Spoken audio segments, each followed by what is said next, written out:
Rita, what a privilege it is to be standing here tonight as we're here to celebrate your inauguration as the second female president of the Rotary Club of Kyalami. You were telling me just a couple of days ago that a few years back, you were sitting in a similar room, also attending a friend's induction. And today, through your own virtues, we're gathered here tonight to honor you as you take on this befitting role. Now, it's worth mentioning that Rita actually has an illustrious career in people management in the corporate world. And also worth noting that with the fourth industrial revolution that's upon us, it is actually one of the vital skills that the future world of work is going to require. Now, also talking about the corporate world, sometimes as women, we do tend to face a lot of challenges as we're trying to climb the corporate ladder. I mean, if you look at the Rotary Club itself as an example, it was founded in 1905, but they only started accepting women in 1987, the very year that our outgoing president also joined. It's quite interesting, 82 years.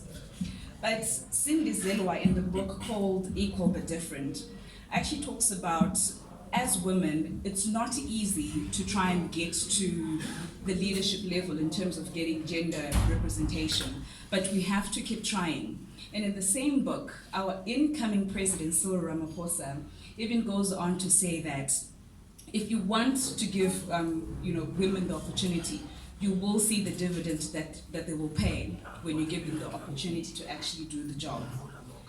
And if you also look at culture, sometimes it conditions us to only be one thing. If you think back to when you were young, probably really way back for some of us in this room, but people tend to ask, what do you want to be when you grow up? As if you can only ever be one thing. But the beauty about us as women is we don't have one true calling. I think Franz even mentioned it earlier when he was giving his toast. We're able to excel as mothers, as wives, as sisters, but we're still also able to excel in our careers despite working in an environment that is predominantly designed for our male counterparts. And on top of that, we also go on and become Rotary Club presidents, like Rita is showing us tonight. So as we go on our quest to try and get a seat at the table as women, I always advocate that we need to be more assertive. Often we find ourselves in situations where perhaps we're supposed to have kept quiet, but we speak up and then we think, maybe I shouldn't have said that, I should have kept it to myself. But sometimes there are also situations where we keep quiet, but we should have actually stood up and said something. So think about cases of maybe injustices or even something happening towards our fellow colleagues. So what I applaud some of the women in the room tonight is to learn to have to expand our range, to have the ability to know when to speak up, but not to be seen as coming off as too strong, but also have the ability to keep quiet and not be seen as too weak. In the book, Nice Girls Don't Get the Corner Office, Louis Frankel actually says that we need to stop asking for permission. We should just be able to inform others of our intentions. I think that's quite strong. If you look around, mostly in our work environments, men tend to just come and tell you what they're going to do. They normally never ask for permission, so maybe that's something we should also be considering. Let's talk about gender pay disparity. Quite a contentious topic. But as women, we need to know our worth. There's a TED Talk speaker and pricing consultant called Casey Brown, and she says that no one will pay you what you're worth, but what they think you're worth. And guess what? We actually have the ability to control what people think about us.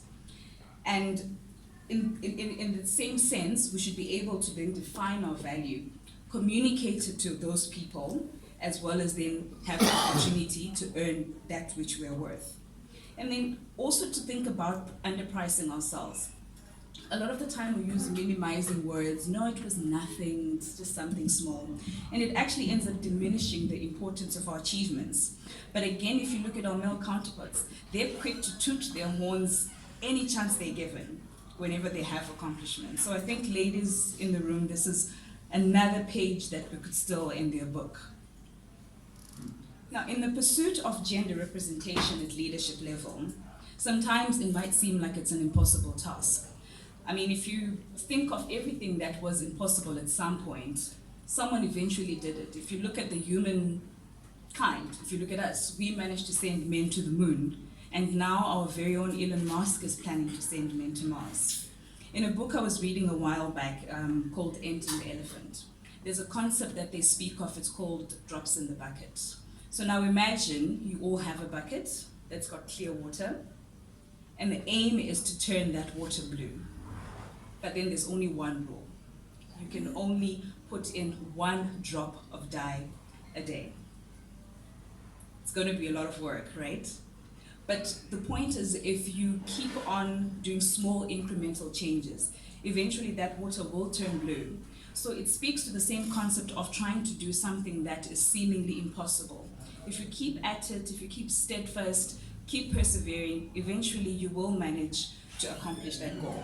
And this speaks to the women of the 25th century as well, as they were in their pursuit to join the Rotary Club. Now, as the night goes underway, I would also like to pay homage to Rita's theme, which is preserving the planet, and touch a little bit on the circular economy. Now, the principles of the circular economy are based on the founding blocks of reduce, reuse, and recycle. And it's not a coincidence that Rita's name also starts with an R. In 2010, they actually founded a charity called the Ellen MacArthur Foundation, and they're actually driving and pushing for the transition into the circular economy. And if you actually look at some of the advanced economies in Europe, as well as China, they're actually starting to enact some of these principles into law. But if you look at South Africa and some of our African states, they don't actually practice the same thing, and they actually characterize what is called the linear economy, which is basically take, make, and dispose. And some people say that though it is part, in due to our legacies, which are also predominantly based on extractive mining. But as we see all the signs of global warming around us happening more and more frequent, we need to actually have a mindset of sustainability and creating value. Now, one can ask, how do we create value? I'll give you a few examples that I was just reading on. In the UK, there's a social enterprise initiative called Community Shop. I don't know if anyone in the room has heard about it. But what they basically do is they go and source excess and surplus food from suppliers, and then they sell it into low-income communities at very discounted prices. So what this then does is it reduces waste, because then the suppliers are not just dumping the food, and it also provides sustenance to communities that would have otherwise not been able to get those commodities. In Germany, seeing as we're the German club, Adidas is actually working with an environmental organization called Parley for the Oceans. And what they do in that space is they actually go and collect plastic ocean debris, which they use in the manufacturing of some of their shoes.